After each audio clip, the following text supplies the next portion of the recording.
بسم اللہ الرحمن الرحیم۔ الصلاۃ والسلام علیک یا سیدی یا رسول اللہ وعلی آلک و اصحابک یا نور اللہ، اللہم صلی علی محمد کما تحب و ترضی عنہ۔ جوناگڑھ اسٹیٹ انڈیا میں ایک سنگ تراش رہا کرتا تھا جو کہ رسول کریم صلی اللہ علیہ وآلہ وسلم کا دیوانہ تھا۔ درود پاک سے اسے بہت محبت تھی۔ درود کی مشہور کتاب دلائل الخیرات اسے زبانی یاد تھی۔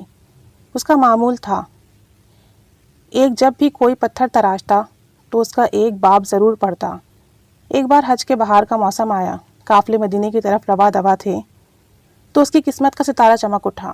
ایک رات سویا تو نبی کریم صلی اللہ علیہ وآلہ وسلم کی زیارت ہوئی اور دیکھتا ہے کہ مدینے کے پاس حاضر ہیں اور حضور صلی اللہ علیہ وسلم بھی جلوہ فرما رہے ہیں۔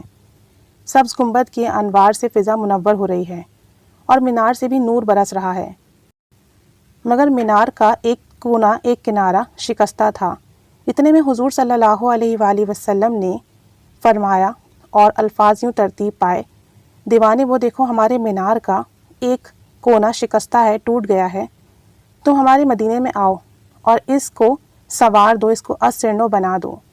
جب آنکھ کھلی تو کانوں میں کلمات گونج رہے تھے، مدینے کا بلاوا آ چکا تھا، مگر یہ سوچ کر آنکھوں میں آنسو آ گئے کہ میں تو بہت غریب ہوں، میرے پاس مدینے کے وسائل کہاں۔ لیکن عشق نے ہمت دی، آرزو نے دلاسا دیا کہ تمہیں خود نبی کریم صلی اللہ علیہ وآلہ وسلم نے بلایا ہے، تم وسائل کی فکر کیوں کرتے ہو؟ چنانچہ دیوانے نے سفر باندھا اور اپنا سامان لیا اور اوزار کا تھیلا کندھے پر ڈالا اور سمندر کی طرف روانہ ہو گیا۔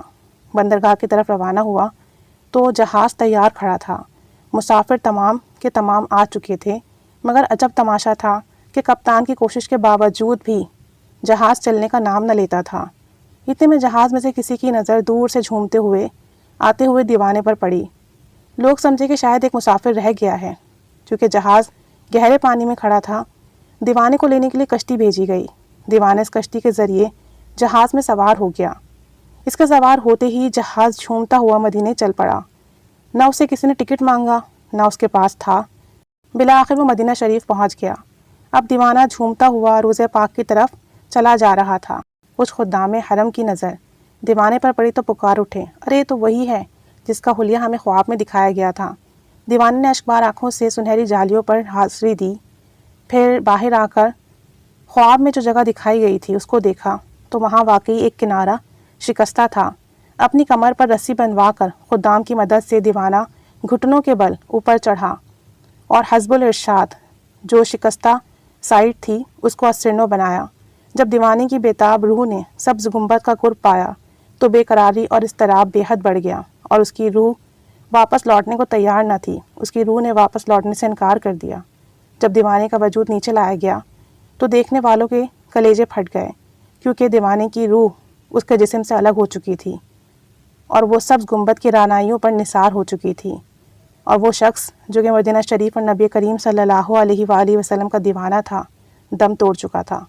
اللہ تعالی ہم سب کو ایسا عشق عطا فرمائے اور عشق کی ایسی برکتیں عطا فرمائے کہ ہمارے ذہنوں میں، ہمارے دلوں میں، ہماری روحوں میں نبی کریم صلی اللہ علیہ وآلہ وسلم کی یاد بسی رہے، اور اس یاد کو ہم ہر وقت درود و سلام سے سجاتے رہیں، ہر وقت درود و سلام پڑھتے رہیں۔ اللہ تعالی ہمیں بھی اس دیوانے کے صدقے سچا عشق عطا فرمائے، ہماری غلطیوں کو تائیوں کو معاف فرمائے۔ دلائل الخیرات پڑھیے، اس کے پڑھنے کی بہت برکات ہیں۔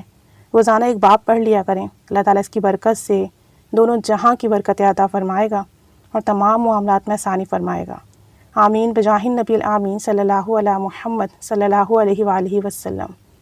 اللہم صلی علی محمد کما تحب و ترضی عنہ۔